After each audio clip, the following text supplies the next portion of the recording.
The warmest, sunniest, and driest part of Ireland is generally considered to be the southeast coast, particularly the countries of Wexford and Waterford. This region is often referred to as the sunny southeast. And I'll tell you, if you go to Ireland, I went there many years ago, and it rained just consistently. It was freezing cold.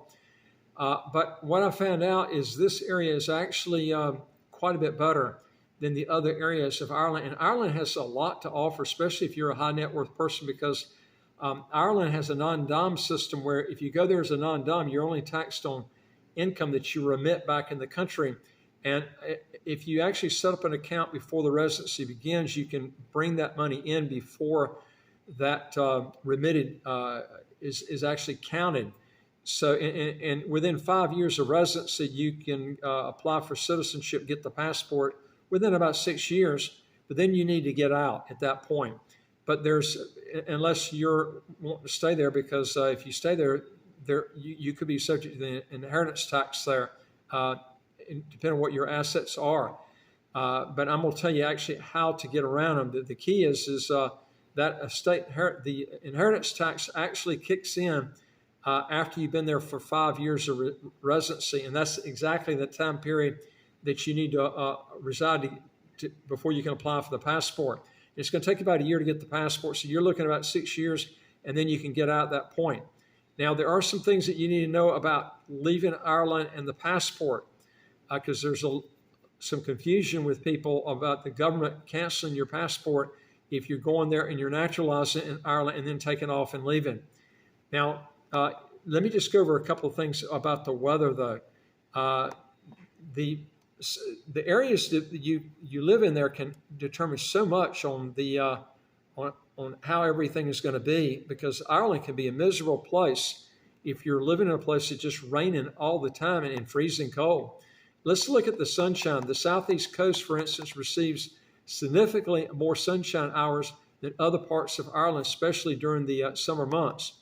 As far as the rainfall goes, the southeast experiences less rainfall compared to the west coast due to the sheltering effect of the Wicklow Mountains. Now, the temperature, let's talk about that, because no matter where you go in Ireland, you're never going to have really what I call hot weather. While Ireland doesn't experience extreme temperature variations, the southeast tends to be slightly warmer, particularly in the coastal areas. Factors contributing to the climate include prevailing winds. The prevailing winds in Ireland come from the southwest, meaning that the west coast experiences the brunt of the Atlantic weather systems, while the southeast is more sheltered. Sunshine duration, let's look at that. The southeast coast enjoys more hours of sunshine, especially in the spring and summer months. As far as the temperature differences, the southeast coast experiences slightly higher temperatures compared to other parts of the country. Now, to get off the subject just for a minute, you need to understand that if you're going there to reside, to get the passport, naturalized persons other than those of Irish descent or employed in the civil service who reside outside the Republic of Ireland for a continuous period of 7 years without annually registering their intention to retain Irish citizenship may be stripped of their citizenship. Now, individuals who obtain citizenship through their marriage or civil partnership to an Irish citizen before 2005 and who reside outside of Ireland may also have their status removed. This provision for citizenship loss is not enforced in practice, but if I was you, if you're going to get naturalized there and you're going to leave after you get the passport, I would check in with the Immigration Department once a year and have some sort of written correspondence that you intend to keep your passport. Now, let's look at the gift tax. This is something else you got to look at. This is one thing I don't like about Ireland is they've got a gift tax and inheritance tax, and it's actually quite high. Now, it only hits you if you've been there for at least 5 years. Once you've resided for 5 years, that's when it starts to kick in. And if you can get the passport about the 6th year, then my advice is to leave and just keep the passport. But that way you can escape the inheritance tax and gift taxes. Now, the gift tax is a type of government tax paid by someone who gives away something worth over a certain limit, such as money or property. Now, the gift tax prevents Irish citizens from avoiding inheritance tax by giving away their money or possession before they die.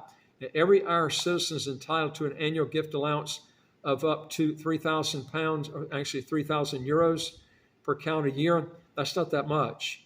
The amount that of the tax you would have to pay depends on the relationship to the person you're actually giving the gift to.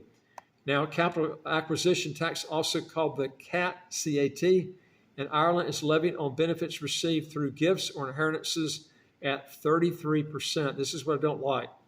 A gift or inheritance given or received by a non-domiciled individual, so you're still subject to it even as a non-dom, okay, is subject to CAT rules in the normal way, where they have 5 consecutive years of Irish tax residency, becoming liable in the 6th year, which I just mentioned. Now, the tax on a person's estate after they've died is called a capital acquisition tax, also called a CAT, which is a type of inheritance tax. Now, some key takeaways that you want to look at on this is the capital acquisition tax is paid on a person's estate when they pass away. The tax is applicable to all property in Ireland, and the standard rate for 2025 is 33%. Now, some things like gifts given or received by a civil partner or spouse are exempt from the inheritance tax. Now, what is the inheritance tax to begin with? Well, the capital acquisition tax is the tax payable on the estate of someone who has passed away. Estates are made up of various assets, for example, money, property, pensions, and possessions. And how much tax you'll need to pay will depend on the entire value of your estate. So if you got a big size estate, you could really be hit on this.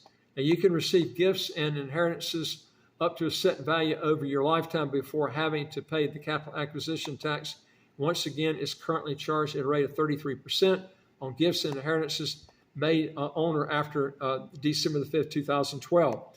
Now, who has to pay these inheritance taxes in Ireland? Well, it falls to the recipient or beneficiary to pay the inheritance tax, also called the IHT. It's applicable to all property in Ireland. Now, the capital acquisition tax is also payable by the recipient on property located outside of Ireland if the person either giving or receiving the inheritance is resident in Ireland for tax purposes. Now, you must complete Form IT-38 for a gift or inheritance tax return, and you can pay CAT online. Note that you will be charged a percentage of the tax you owe if you pay late, as is the case with late payments on other types of taxes. Now, I'll tell you something. My whole thing is I would be trying to tell you that if you're going to be moving to Ireland and you're going there to get the passport, what I would do is just plan on being there for the 5 years of residency, and then it's going to take you about a year to get the passport or under, and then get out. Don't stay there anymore, okay? And the only thing is I would keep up with Irish immigration because to make sure they, I would do it maybe once a year and have something in writing where they don't cancel the passport unless you can get something in writing that they've stopped that requirement where you have to check in once a year. That can be a pain in the butt, especially dealing with this overseas. I would have something written, though, to make sure that you don't lose that passport. Folks, if you want to know more on this, on getting, because we deal with Ireland, it's a great program. It's the 3rd best passport in the world. If you want to know more on this, go to our website, www.citizenshipquickly.com, and just ask for some help. And it would help us out tremendously, folks, on the algorithm of our channel. If you like our videos, give us a thumbs up, and don't forget to hit the subscribe button at the right of your screen here, and you get new videos automatically as they come out. And if you want to know more on how to get your income taxes to zero, how to get a second passport as quick as 4 months to a year, go to our website, www.citizenshipquickly.com, and just ask for some help. And I look forward to talking to you on the next video. Take care.